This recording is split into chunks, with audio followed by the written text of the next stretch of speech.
Hello everyone, my name is Pixlriffs and welcome back to the Minecraft Survival Guide. I hope you guys are having a good day. Today we're going to take a look at a farm we can make using yet another of the new 1.14 workstation blocks. We've already made heavy use of the new smoker, and now we're going to move on to something a little bit more organic. We're going to look at composting today. Composting is a really neat mechanic, actually. It's something brand new for 1.14 and is something that is very useful for peaceful players because compost, as you make it, produces bone meal. And bone meal is something that is not accessible to people who play on peaceful difficulty unless they change their difficulty back to easy, normal, or hard, because the only real source of bone meal, aside from finding fossils randomly scattered through the world and maybe finding bones in dungeon chests and that kind of stuff, is the composter. You can't get bones anywhere if you don't have skeletons, and since skeletons are a hostile mob, then they don't show up if you're playing on peaceful. Enter the composter, which is a really neat block and allows you to also get rid of a bunch of organic waste. Maybe if you have excess from farms that you've set up or something like that. I, for one, think I will probably put a lot of wheat seeds into these things because I have a massive wheat field, and every time I harvest the wheat to breed my cows or something like that, I end up with a ton of seeds, some of which I replant, but the rest of them I'm not really going to do anything with. They just kind of sit around taking up space and they don't really have much else in the way of crafting purpose. So you can add these to a composter, perhaps even automatically, and you'll get yourself some bone meal. If you want a comprehensive list of all of the items that can be composted, I recommend checking out the Minecraft wiki, because that will also break it down for you based on the percentage chance that something has to fill up a layer of compost in the composter, because it's not a done deal. You're not going to get a layer of compost 100% of the time. Let me grab some items out of my chests here to give you a couple of examples. We've got some apples in here, great. We've got some vines, we'll grab those. I'm going to grab the poisonous potatoes, but we'll explore what they have to offer in a second. And let's have some wheat seeds, some dried kelp, maybe something a little bit more sumptuous around here somewhere. I wonder what we can grab. Let's rifle through the farmhouse chests and see what we've got. Okay, how about some cookies, maybe a pumpkin pie or two, something like that. All of this stuff is made using organic ingredients. We've got beetroot seeds, as before. We've got a ton of wheat seeds and stuff as well. Some carrots, a loaf of bread or two, maybe some mushrooms, maybe some hay bales as well, stuff like that. Okay, I think this is probably a decent representative sample here, so let's head up to the composter and try composting each of these. So in terms of the items that are going to fill up a composter the least, you're looking at stuff like the seeds here. So we'll put those in. As you can see, it's taking a moment or two to fill up a couple of layers. These only have a 30% chance of filling a layer of compost, so you can get lucky and get some compost to fill up a little sooner, but by and large it's going to take several of these gone through before you end up getting the compost full up. So in this case, we've used maybe 1/3 of a stack of the wheat seeds I had on me. That's a pretty large amount in the grand scheme of things, considering there are 7 layers of compost that can be filled up here. Likewise, beetroot seeds are kind of in the same boat. You get a lot of beetroot seeds when you're farming beetroot, and you don't get a great deal of the actual beets. So the actual beets have a higher value than the seeds. It basically comes down to what you can farm in larger quantities. So things like leaves and kelp and grass, for example, are also in that 30% column. They're the kind of things that you will get a lot less value out of. Let's go up the scale a little bit and try some cactus. Cactus, once again, can be farmed in pretty large quantities, and cactus has a 50% chance of filling a layer of the composter. So you're going to find it filling up, 1 in 2 cactus is probably going to get you a layer of compost, so that's relatively efficient as far as composter fuel goes. And in fact, if you've got a very productive cactus farm, it might be a good call, because cactus can be farmed very easily, and all it needs to do is go straight into a composter via a hopper, and you'll end up with a pretty steady supply of bone meal. But remember, this is only really getting us 1 bone meal at a time, so in terms of the amount of items you put in versus the amount you get out, it's not going to be a 1-to-1 trade by any means. So you're talking like 7-to-1 at the most. So it can be a little tricky deciding what to convert into bone meal this way.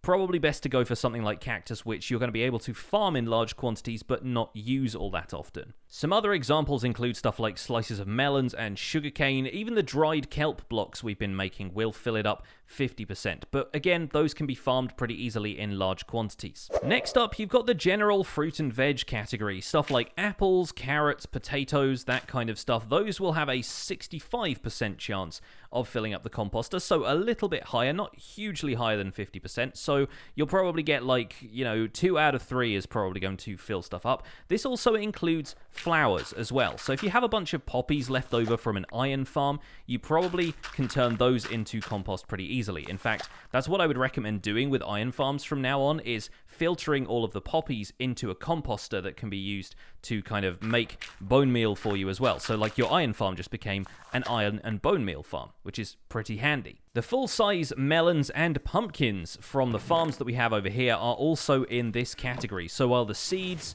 for melons and pumpkins won't give you all that much, and the melon slices will only give you 50%, these will get you 65%. So if you want to go the extra step of crafting those back into full-size melons, or if you want to reroute your pumpkin farm into an automatic composter as well, you'll probably find that relatively productive. Mushrooms fall into this category as well. Poisonous potatoes, on the other hand, will not go into a composter at all. So bear in mind, if you have any kind of automatic potato farm that's feeding into a composter, eventually, in the long distance, you might find that poisonous potatoes would end up clogging the hoppers for a potato farm. Obviously, that's going to take several stacks of them in order to do it, which is a very high output for a potato farm, but probably best to keep in mind that poisonous potatoes have nothing to do with the composter. As always, they remain one of the most useless items in Minecraft. Moving on up to the 85% tier, this is where you find stuff like baked goods and things that have been made out of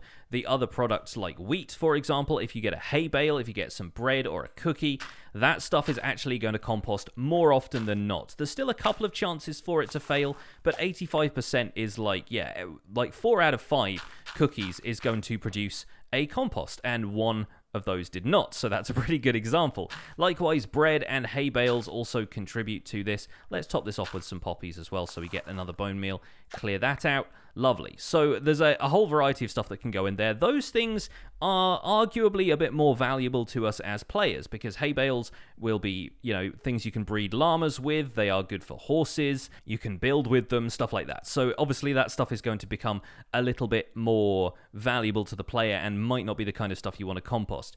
In terms of stuff you can farm in large quantities, it does have to be a manual farm because you can't really get mushroom blocks without Silk Touch, but mushroom blocks also fall into this 85% category, whereas regular mushrooms are only in 65%. So if you've got the opportunity to grab a bunch of mushroom blocks and you want to filter them all into a bone meal farm like this, then you could give that a try. Last of all, cake and pumpkin pie have a 100% chance of filling these up, but of course cake and pumpkin pie are both crafted recipes. There's no way to auto-craft them in vanilla, and they have a lot of ingredients involved. Like, getting 3 buckets of milk per cake doesn't really feel worth it to just compost it 7 times and get 1 bone meal back. So only if you're desperate and have a vast quantity of cake available will it really be worth converting that into compost. Also worth noting, if you break a composter while it's got any kind of compost level in it, you don't get anything back, and the composter starts from 0 when you put it back down again. So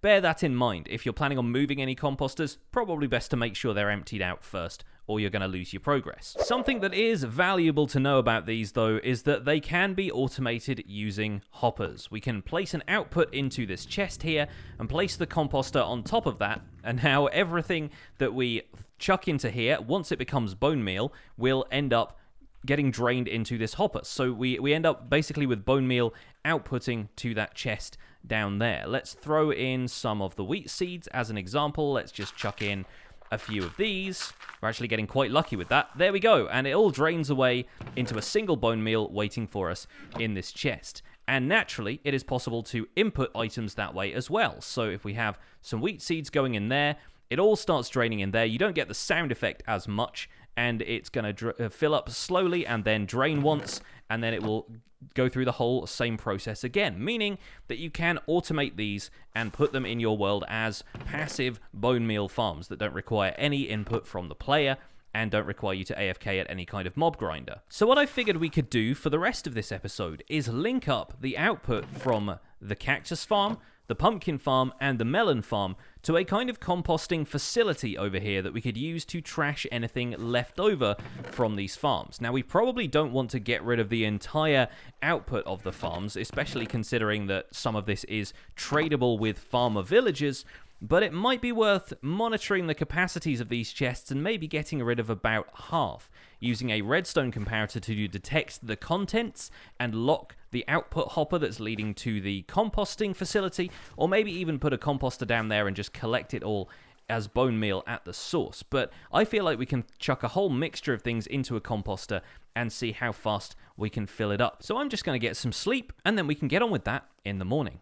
Good morning, and welcome back to our little corner of the industrial district, where I think over here I'm going to build a composting facility, and it's going to be kind of, yeah, we're gonna follow the aesthetic of the composters here. It's going to look like a nice little rustic area, but of course it's going to have a slightly more industrious purpose. We're going to have a bunch of these composters all grinding up all of the stuff that we feed to it from the cactus farm, the melon farm, and the pumpkin farm, and we can do this by some underwater channels, have the supply coming up in a kind of bubble column pipe around here, and then we can just feed it all across a row of composters around here that's going to chew it all up and turn it into bone meal that we can use elsewhere in the world. So the easy part is all done. I've got this little composting facility built over here. I decided to decorate the top of it to look like it was a big composter with some stuff. There's like a rotten apple over here. There's got like a mushroom and a carrot and that kind of stuff just tucked into the top here. But I decided to go with just 3 composters for the 3 farms that will primarily be feeding this particular beast.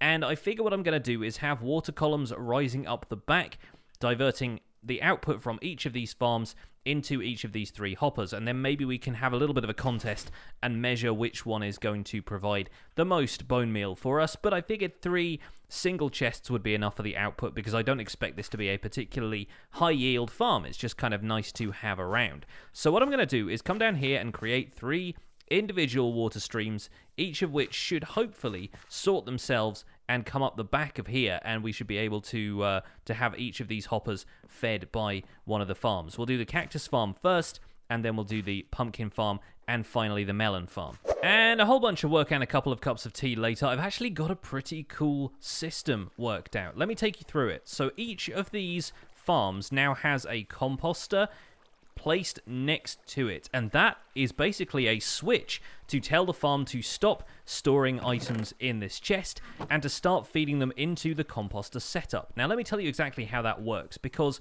one of the other functions of a composter is like any other kind of container in Minecraft. It can actually be detected.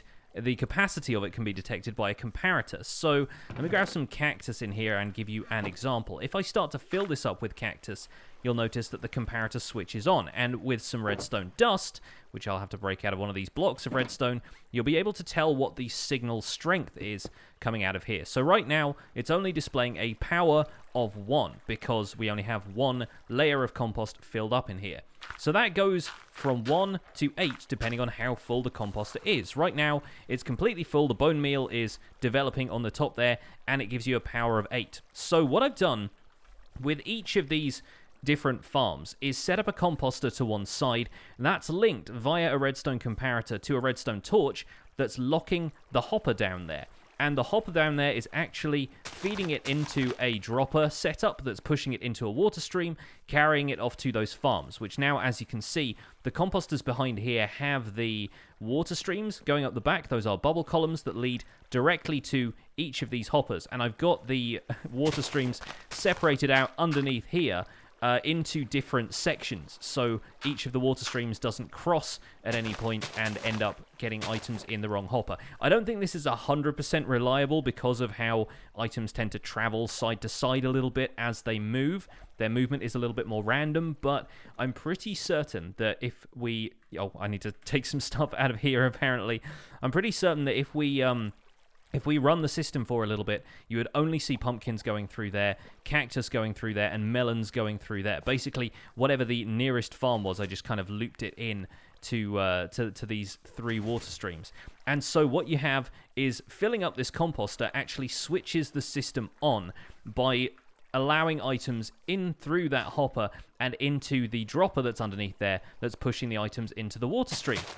So each of those composters ends up being a switch, and if I turn this on like so by filling it up with cactus from the farm, you can start to hear it ticking away. Now, I would love to have a system where, depending on how full the composter was, that's how many items it let out of the chest, and it kind of stopped after a certain point, but I was trying to work out how to do that in creative, and for the life of me, I couldn't do it. So that was pretty fun. Instead, I decided to just have the composter be a simple on-off switch, and if I want to switch it off again, all I need to do is pull the bone meal out of there, and it turns the farm off. It turns off the dropper, allowing the farm to continue collecting stuff in there instead of diverting it over here to the composters. And as you'll be able to see, the cactus ended up in this hopper here going into this composter, and it came out with 3 bone meals. So I'm going to run each of these side by side to see if we get anything crossing over between the hoppers, but I think this system actually works pretty well. So let me fill up this composter here. So I'm going to run each of these side by side so that we can see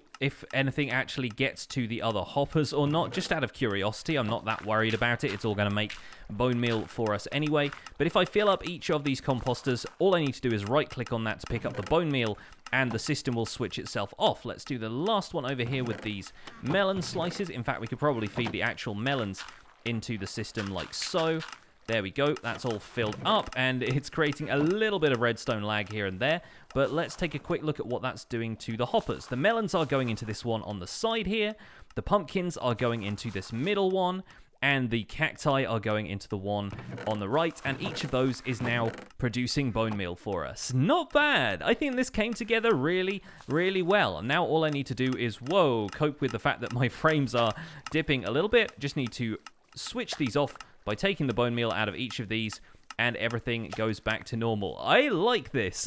This whole system actually came together really well, and I hope you guys have enjoyed this episode. That's all we're going to do this time around, but hopefully this has encouraged you to experiment a little bit with these composters, because a lot more can be done with them than meets the eye. Thank you so much for watching this episode of the Minecraft Survival Guide. My name has been Pixlriffs. Don't forget to leave a like on this episode if you enjoyed it, subscribe if you want to see more, and I'll see you guys soon. Take care. Bye for now.